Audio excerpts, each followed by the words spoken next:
akan operasi tim baik itu di lapangan. Dalam hal ini kekuatan pada prinsipnya kami dari kepolisian mendukung sepenuhnya operasi dan leading sektor adalah dari Basarnas. Jadi segala hal yang berkaitan dengan operasi ini memang dari Basarnas sebagai leading sektor. Kemudian secara internal kami mengucapkan terima kasih atas dukungan yang diberikan oleh Bapak Kapolri dengan menurunkan baik itu bantuan heli untuk operasi ini, kemudian dukungan sebetulnya dari Kabar Eskrim sampai Kapus Iden diturunkan beserta tim termasuk Kapus Dokpol Pusdokes diturunkan untuk mengidentifikasi korban. Kemudian dalam kegiatan ini kemarin kita ketahui bersama tim gabungan dari Basarnas, TNI, Polri sudah berhasil mengevakuasi 2 orang, di mana 2 orang ini salah satu sudah bisa diidentifikasi yang nantinya secara prosedur akan dijelaskan secara tersendiri oleh Kabidokes Polda Sulsel. Sistem identifikasi mungkin nanti juga akan dijelaskan lebih rinci oleh Kapus Iden maupun Kabidokes terkait dengan siapa korban ini.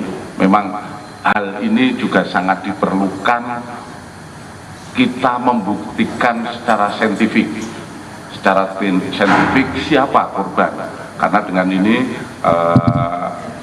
kita bisa mengidentifikasi lebih lanjut terkait dengan hak-hak bagi korban maupun keluarga korban. Mungkin lebih lanjut mohon izin langsung Kabidokes yang akan menjelaskan. Assalamualaikum warahmatullahi wabarakatuh. Selamat pagi, salam Om Swastiastu. Hari ini kami akan membacakan hasil identifikasi. Pada hari ini Rabu tanggal 21 Januari 2026, tim DVI gabungan terdiri dari tim DVI Bidokes Polda Sulsel didukung tim DVI Pusdokes Polri, tim Iden Polda Sulsel, tim Pus Iden Polri, dan Departemen Forensik dan Medikologal Fakultas Kedokteran Unhas telah menerima 1 kantong jenazah dan melaksanakan identifikasi dengan hasil sebagai berikut. Jenazah dengan nomor postmortem 62B.01 cocok dengan antemortem nomor AM004 teridentifikasi sebagai Florencia Lolita Wibisono, jenis kelamin perempuan, umur 33 tahun, dengan alamat apartemen Oak Tower A, Unit 216, Pulau Gadung, Jakarta Timur, melalui sidik jari, data gigi, properti, dan ciri medis. Demikian hasil kegiatan yang dapat kami sampaikan. Terima kasih. Wabillahi taufiq wal hidayah. Assalamualaikum warahmatullahi wabarakatuh. Om Santi Santi Santi Om. Terima kasih dari Kabidokes. Mungkin selanjutnya mungkin bisa dijelaskan oleh Bapak Kapus Iden tentang proses identifikasi ini. Mohon izin, silakan.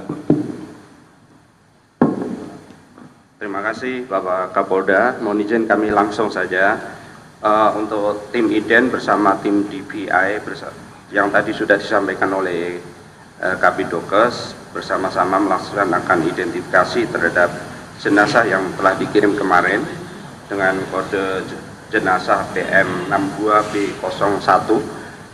Untuk tim IDEN, ya, alhamdulillah kemarin jenazah masih dalam keadaan bagus, sehingga untuk papiler yang ada di sidik jari masih bisa terbaca, sehingga kami sudah langsung mengambil sidik jarinya, kemudian dengan peralatan yang kami miliki bisa langsung membaca identitas yang bersangkutan.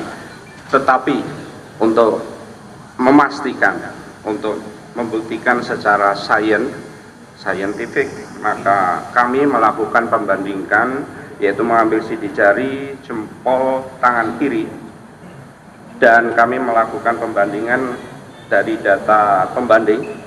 Dan sebagaimana disampaikan tadi, ini kami mengambil contoh, misalnya ini sidik jari yang kita ambil pada postmortem, kemudian kita melakukan pembandingan secara manual dengan data pembanding, maka kami bisa meyakini secara keilmuan bahwa yang bersangkutan adalah Florencia Lotia Wibisono, sebagaimana disampaikan oleh Kabidokes tadi. Jadi kami yakin, seyakin-yakinnya berdasarkan keilmuan bahwa yang bersangkutan adalah sebagaimana tersebut. Terima kasih. Kami kembalikan ke Bapak Kapolda. Terima kasih dari Kapus IDEN Polri, Brigjen Pol Masudi. Mungkin dari Basarnas lebih lanjut.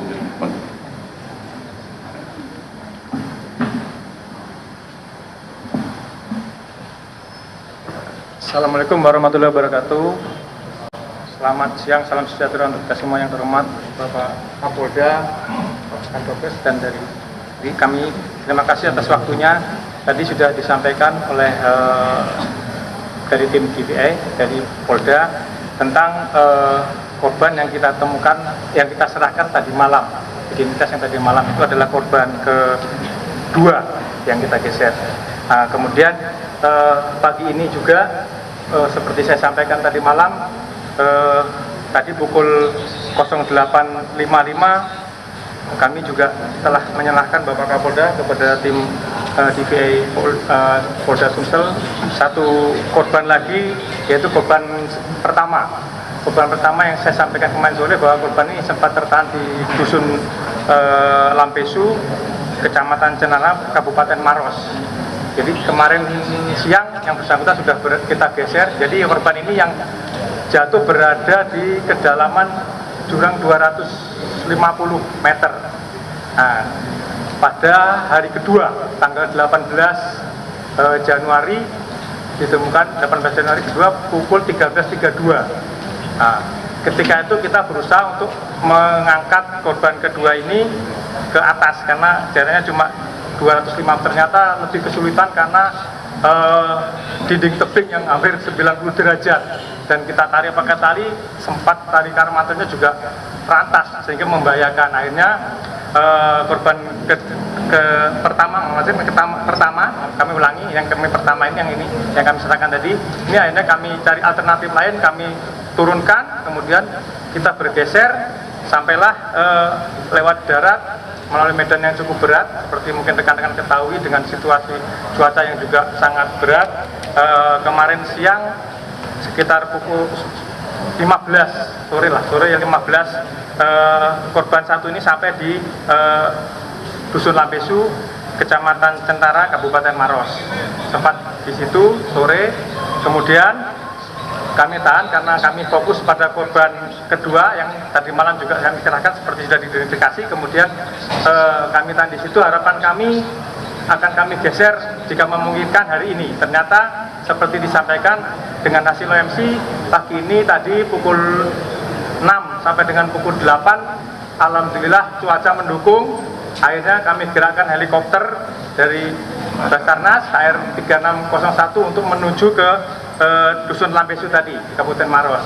Pada pukul 07.32 kemudian berhasil dievakuasi dan sampai kembali ke Lanut Hasanuddin pada pukul 08.13. Nah, kami sangat bersyukur karena kalau tetap cuaca tidak mendukung pagi tadi terpaksa harus lewat darat dan mungkin belum tentu sore karena butuh lebih 7 jam, 8 jam untuk sampai ke ini. Akhirnya tadi butuh waktu tidak sampai 30 menit. Akhirnya korban pesawat pertama ini sudah sampai di Lanut.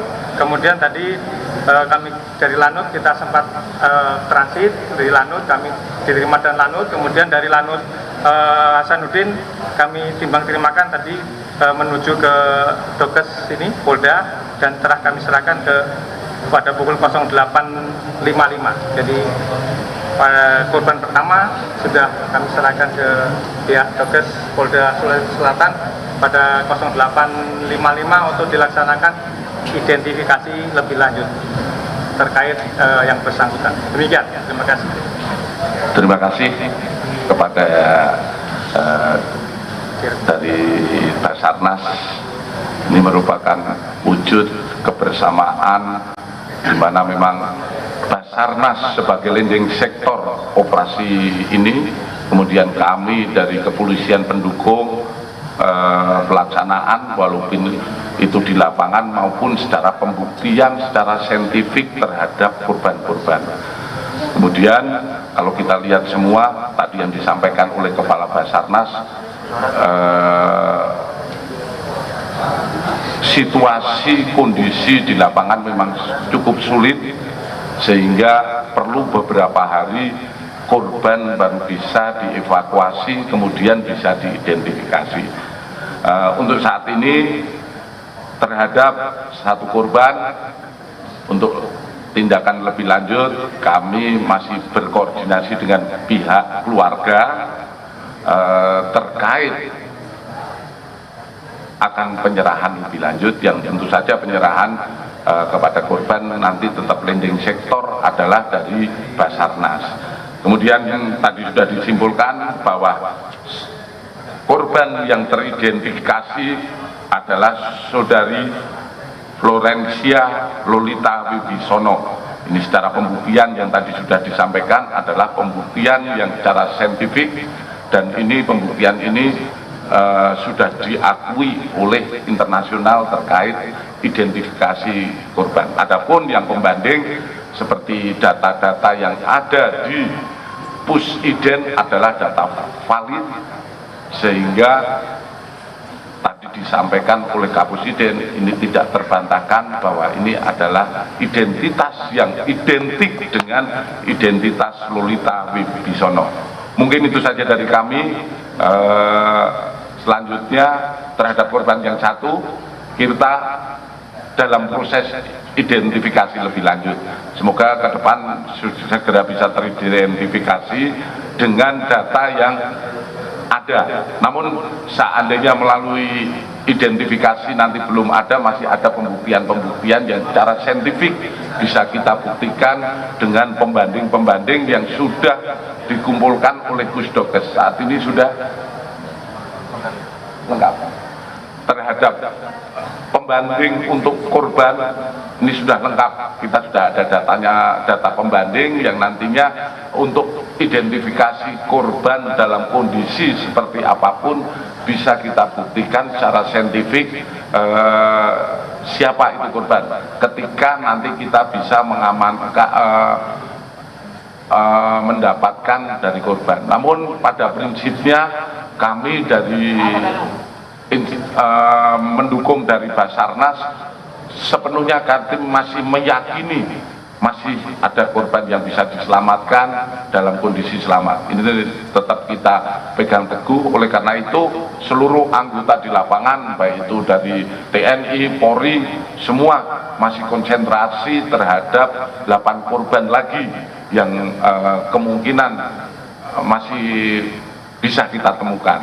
Namun mohon maaf kepada publik, kepada masyarakat, situasi kondisi cuaca juga menjadi perhitungan kami dalam proses evakuasi ataupun pencarian. Mungkin itu saja dari kami, lebih dan kurangnya kami mohon maaf. Terima kasih. Akhir kata, wassalamualaikum warahmatullahi wabarakatuh.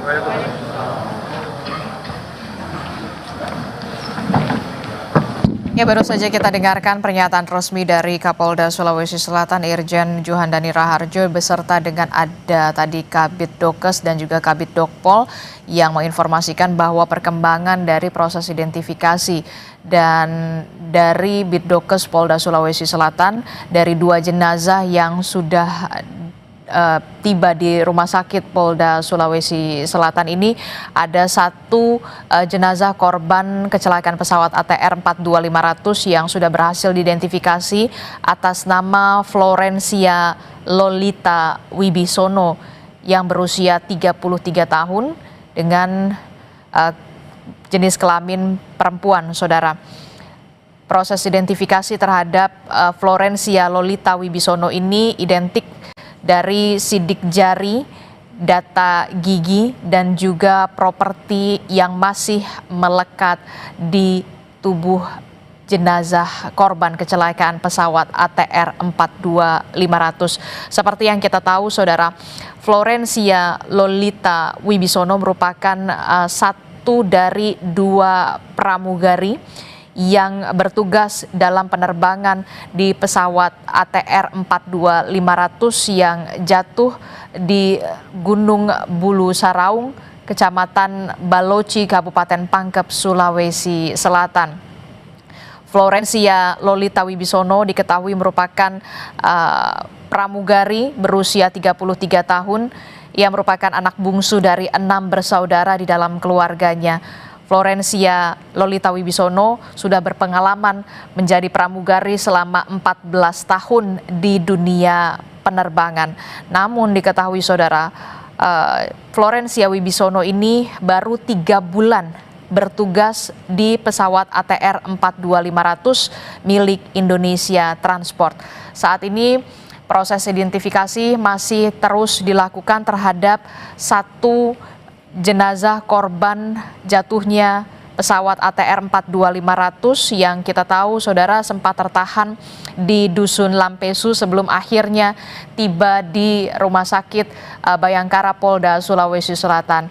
Dan tentu saja kita masih berharap cuaca bisa lebih bersahabat agar proses pencarian terhadap 8 korban kecelakaan pesawat ATR 42500 seluruhnya bisa segera ditemukan, saudara.